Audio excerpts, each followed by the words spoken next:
and welcome to the Tao of Our Understanding Recovery Podcast. In this podcast, we discuss mystical works of literature and how they relate to recovery. We hope you enjoy today's podcast episode. Hello, this is Buddy C. Welcome to the Tao of Our Understanding podcast. Today we have Marla and Chris and Craig and Curie and Larry. Good to have everyone. With my accent, those rhyme. Hope everyone's doing okay today. We're going to be talking about the 18th verse of the Tao Te Ching, maybe with Sensei. We will see. Announcements. I know Amy is buying a house today, so she won't be here. Really? She couldn't break apart her day to come to the meeting? For real. You know, I'm offended. I have a resentment that she couldn't plan her house purchase for a time other during the Tao, you know? Really?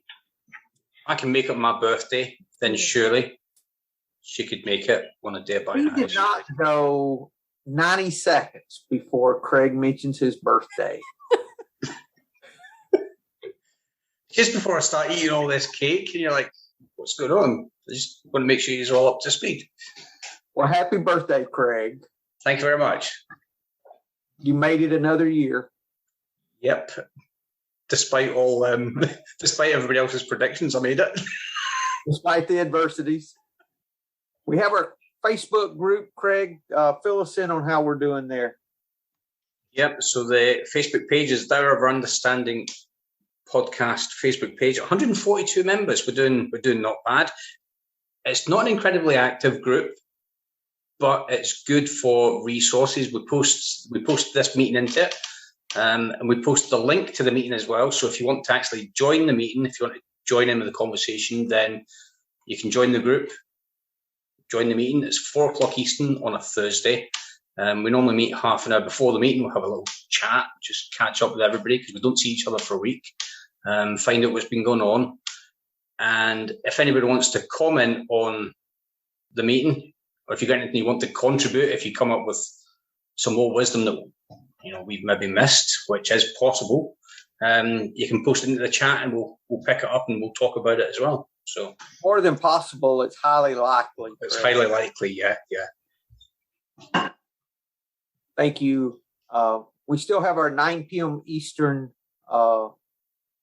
open AA meeting every night, ZoomAAmeetings.com. I have that link. I think put that in the episode notes, or at least I put a link to buddyc.org where you can find that amongst a lot of other resources or recovery resources. So lots of good things there. The books that we talk about, I have those on the homepage of buddyc.org, and have a sign up if you would like to get a daily Tao recovery devotional, which that is pushing me to write. That you can sign up for that at buddyc.org as well, up in the menu. Anything else we need to talk about, or just get into our discussion today? The 18th verse of the Tao Te Ching. I'm going to read the Mitchell, MacDonald, and Hogan translations. When the great Tao is forgotten, goodness and piety appear. When the body's intelligence declines, cleverness and knowledge step forth. When there is no peace in the family, filial piety begins. When the country falls into chaos, patriotism is born. MacDonald, when the great Tao is abandoned, charity and righteousness appear. When intellectualism arises, hypocrisy is close behind. When there is strife in the family unit, people talk about brotherly love. When the country falls into chaos, politicians talk about patriotism. And Hogan, when people lose touch with Tao, they start talking about righteousness and sanctity. When people forget what's true, they start talking about self-evident truths. When people have no respect for one another, they start talking about political correctness and family values. When the nation is unstable, people start talking about patriotism. It's a little paradoxical, to make a commentary. When the great Tao is forgotten, kindness and morality arise. Well, when the great Tao is forgotten, your ego steps in. So how do kindness and morality arise when you're not in the Tao? I think it's a substitute, Marla. I think these are substitutes for the real thing.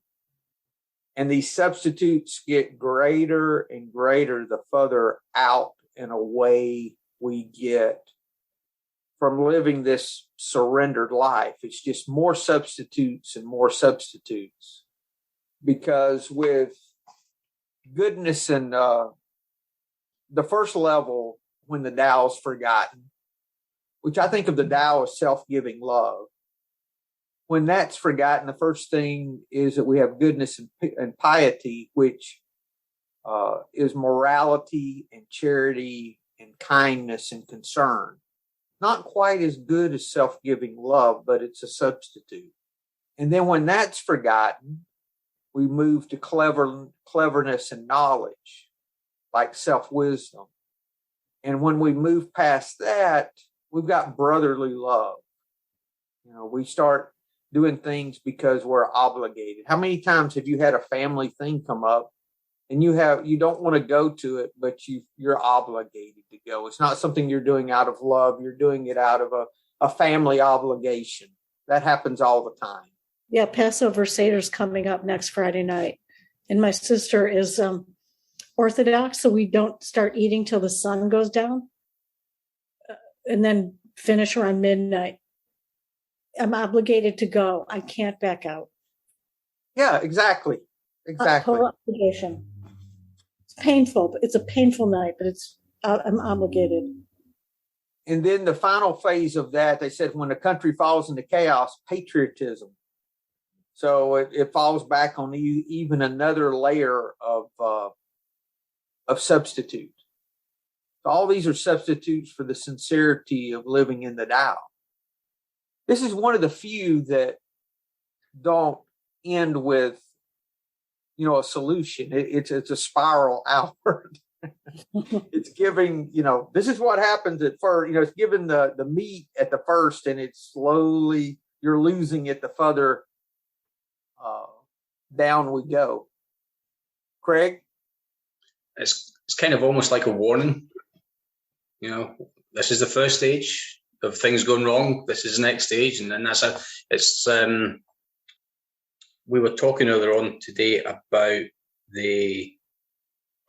how it works. We're reading the part of how it works, and we were talking about, really, have we seen a person fail who has thoroughly followed their path? I kind of see that as in part of this as well. They're saying, like, if you're not following the Tao, then this is what's going to start happening to it. And then it goes on to give you suggestions to the steps. These are suggested steps as to how we recovered.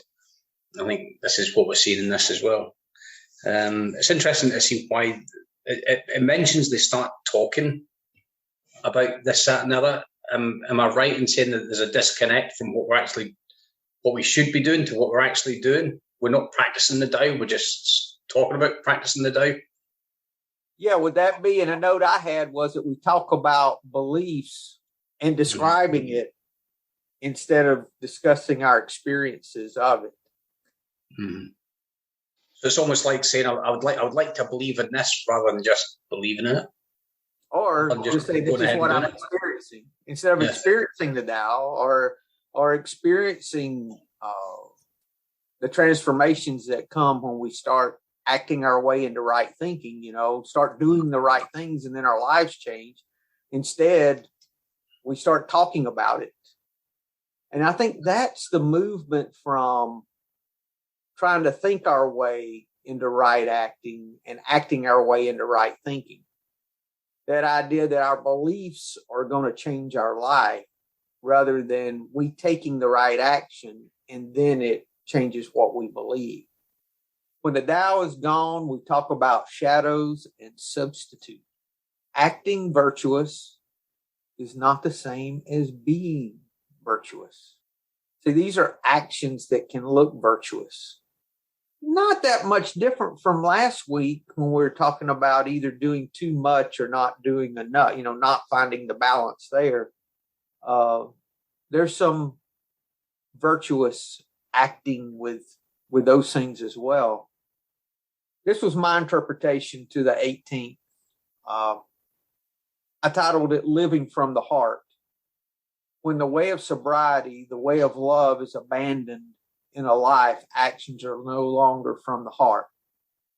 We find ourselves helping others because we're supposed to, not because we want to. We start wishing we no longer have to be honest. We pray less and attend fewer meetings. We become agitated at times for no apparent reason. We eventually become a shell of what we used to be, fear growing behind every action. If we do not surrender again to this way of love, this way of sobriety, we are destined to drink. That is depressing. Who wrote that? Let's reverse that one. Yeah.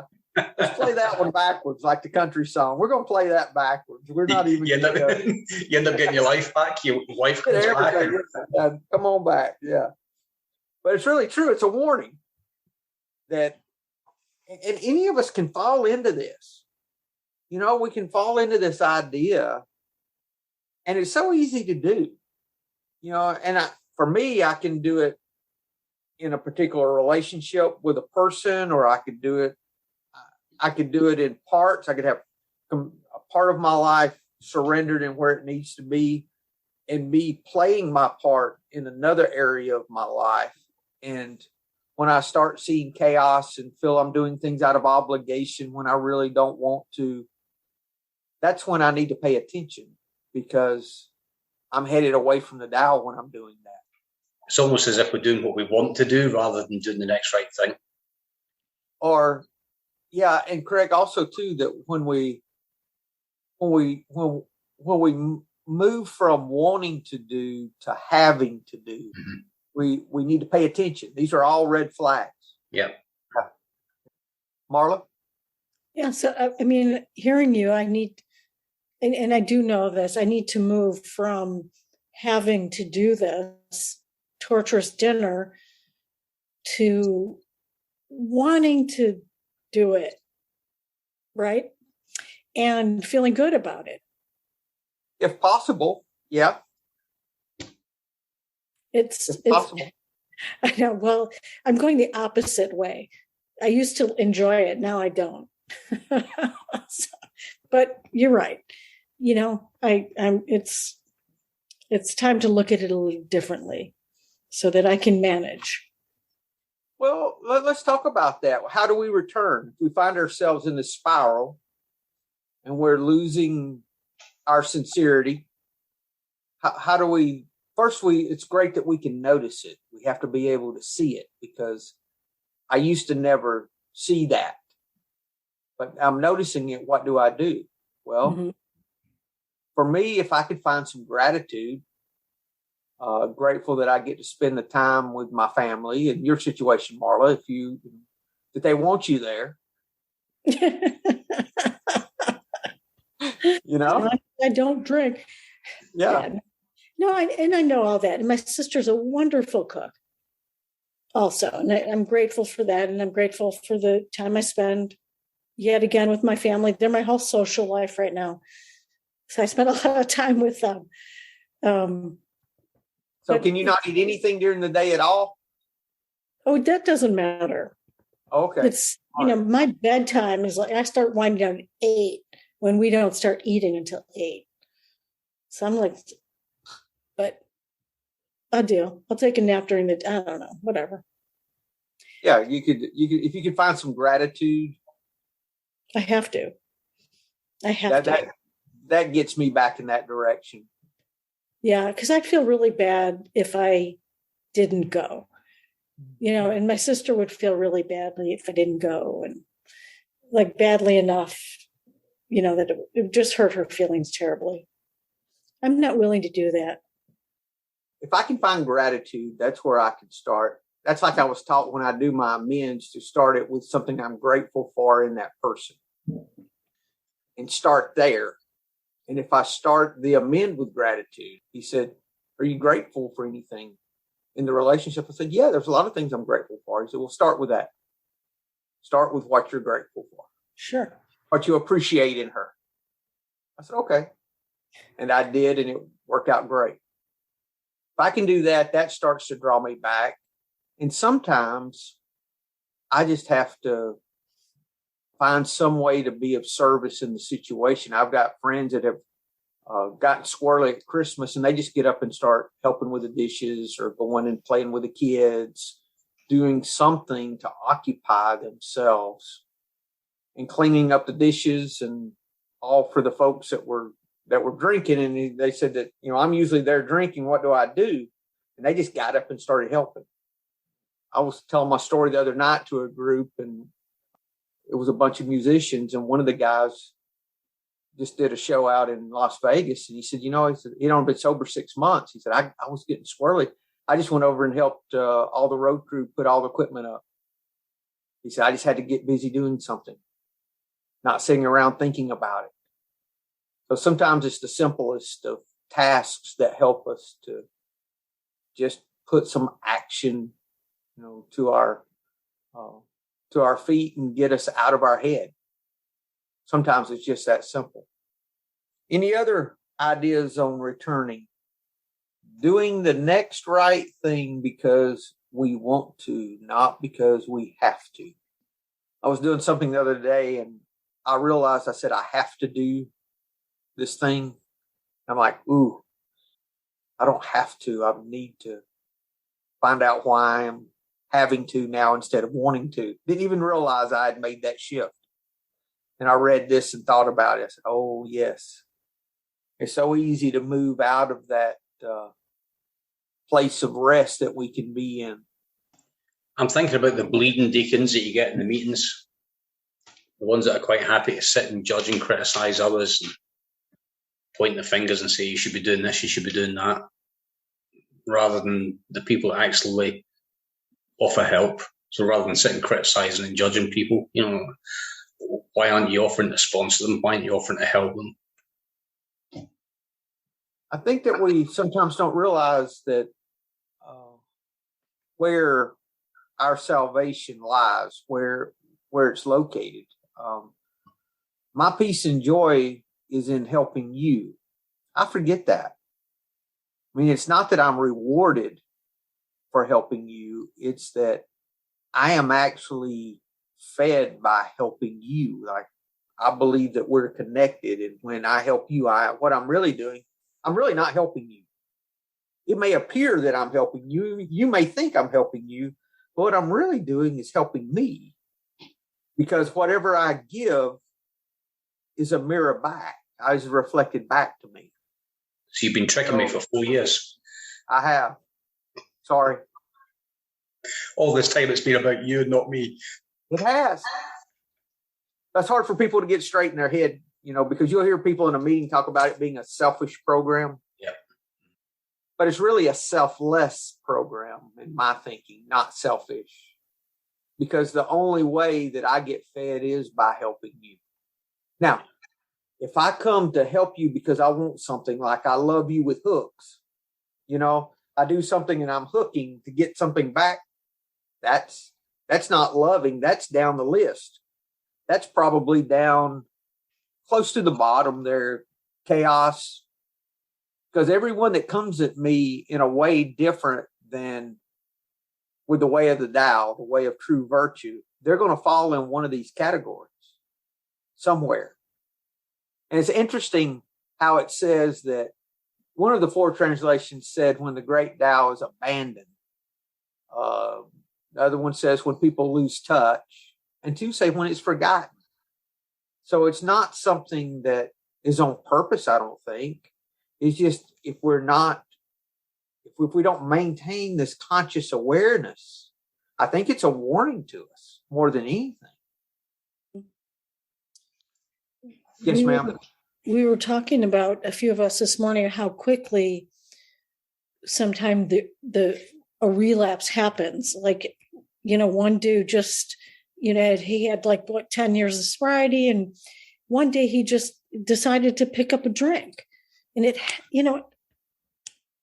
he forgot the Tao, and it has detrimental consequences. This is the thing, Marla.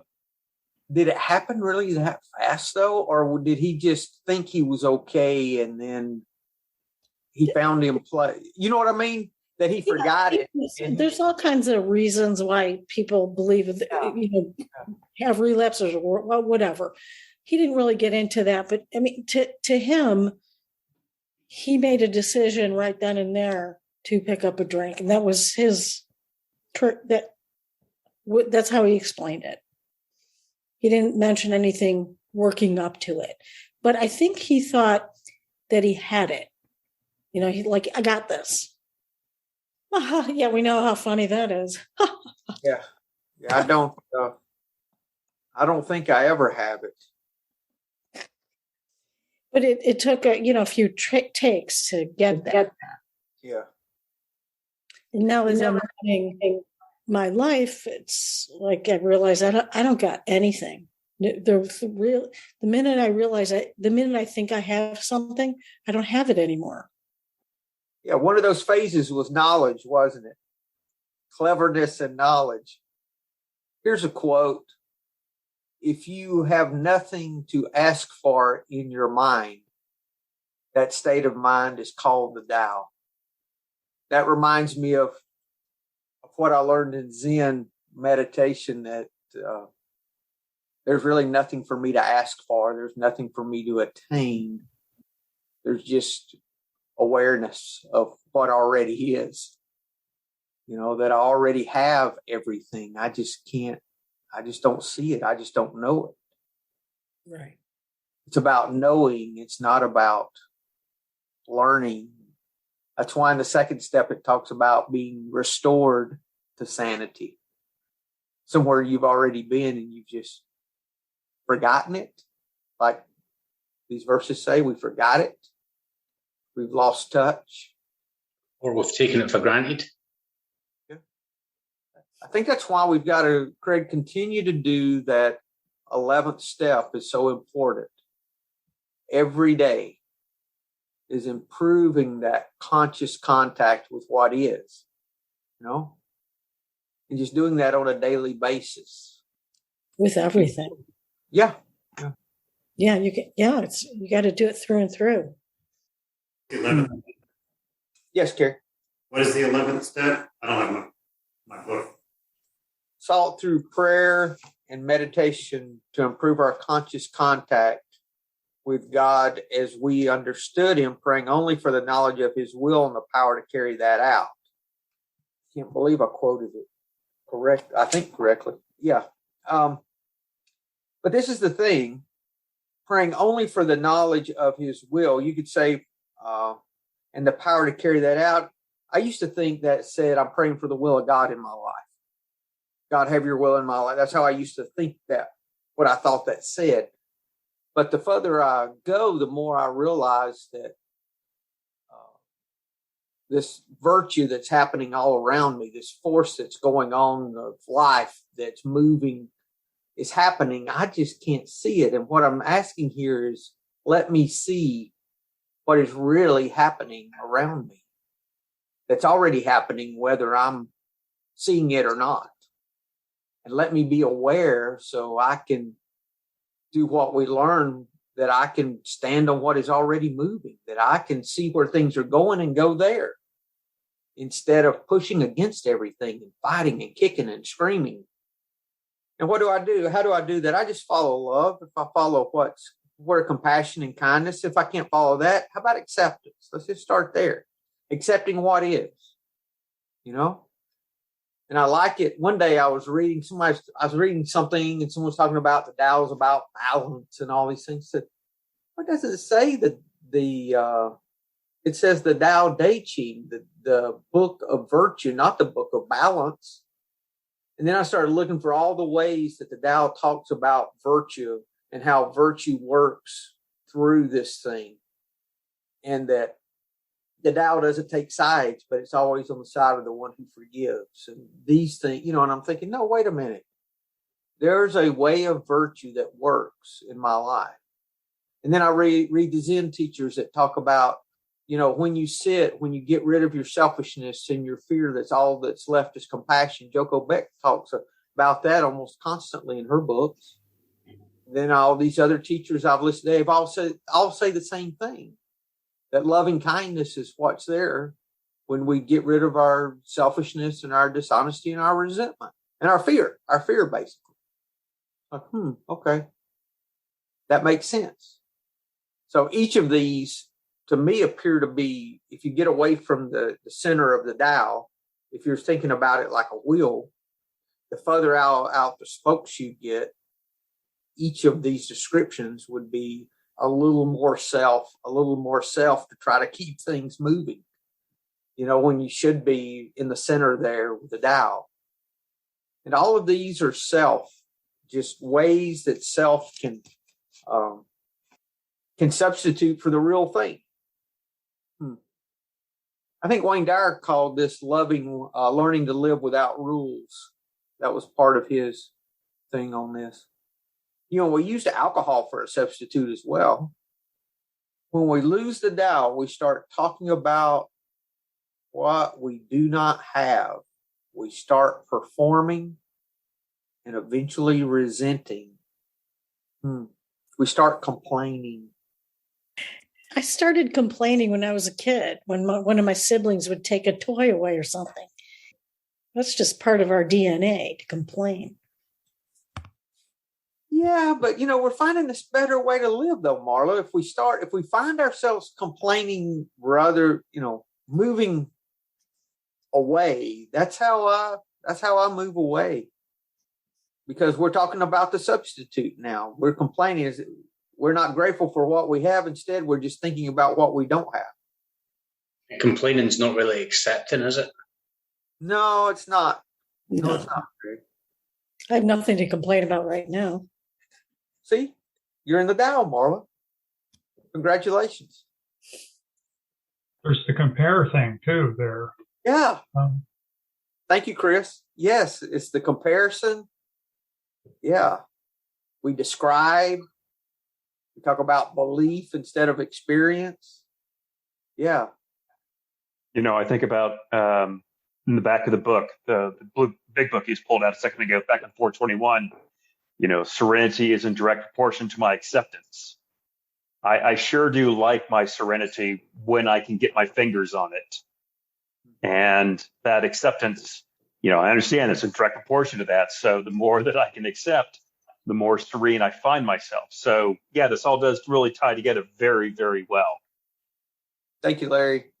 Two tools I use a lot for acceptance. Actually, I learned both of them from my Zen folks. One is I would not change whatever it is I'm having difficulty accepting. I would not change whatever that is, even if I could. And use that like we use 552, that we say it even though we don't mean it. And it's empty words, do it anyway, Right. Yeah. And so I keep doing that. And the second one I use is an old Buddhist teaching I heard from Stephen Mitchell about a Buddhist teacher. Sona was her name. And a gentleman came to her and said, "Everyone makes me angry. What can I do about it?" She said, "Well, no matter what happens, good, bad, does not matter. Say, thank you for everything. I have no complaint whatsoever, no matter what happens." He said, "Okay, I'll do it." So he went an entire year and did this. Came back to see her and said, "Nothing's changed. Everyone still makes me as mad as they always did. And I've done this exactly like you said." She looked at him and said, "Thank you for everything. I have no complaint whatsoever." And he got it, because it's not about changing them. It's about changing him. Yes. So those two are what I use the most. If I can bring myself to, I would not change them even if I could. Thank you for whatever their behavior is that's bothering me. Thank you for that. Just say thank you to what is. It doesn't have to be a gray-haired guy in the sky. Thank you for whatever's going on. I just show gratitude. And that changes me. Good stuff, guys. Any other comments before we close? We're going to close early today. Oh, Chris. Well, I just like to share one thing that I use, and this is a great opportunity. We see things not as they are, but as we are. That I use that a lot. Yeah. So anyway. So you remind yourself when you're in an unacceptable situation, you remind yourself that you're not seeing this clearly. Right. It's me. It's my view of things. Yeah. It's creating a situation, not the situation itself or the thing itself. All right. I've come to realize that it's my attitude that I bring to a situation or my projection or view on the situation that's really reflected back to me. So that's good. Thank you. And that can get us right back to that place of acceptance, that place of love that we've just drifted away from. So easy for that to happen. Yeah, that's good. Thank you, guys. Thank you. Well, if there's nothing else, we will call it there, and I will see you guys next week. Thank you. Hello, this is Buddy C. I wanted to make you aware of several recovery-related resources that I've posted in the episode description. These resources include a list of recovery podcasts, a free sober meditation app, daily recovery email, shared Google Recovery calendars. Hope you put some of these resources to use and have a great week. Thank you for listening to the Tao of Our Understanding Recovery Podcast. If you enjoyed this episode, please share it with your friends in recovery.